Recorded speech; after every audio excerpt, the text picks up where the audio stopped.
Hi, I'm Ms Hearn. Let's get started. Measures of dispersion.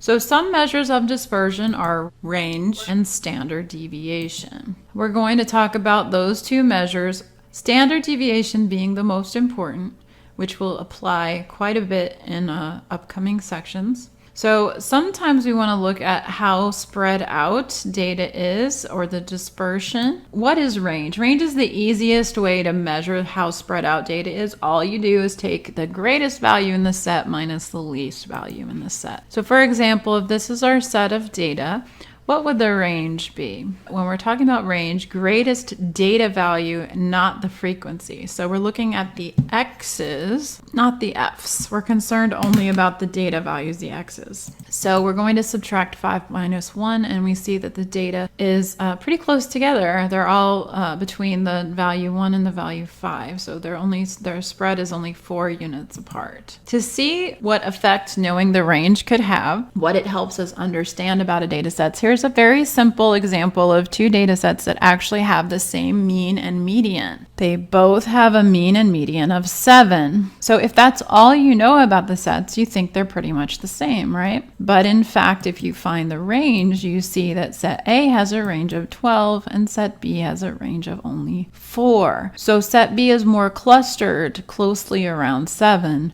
whereas set A is spread out.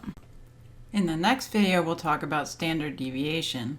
I hope you found this video helpful. If you did, please give it a thumbs up. That helps other students to find the video.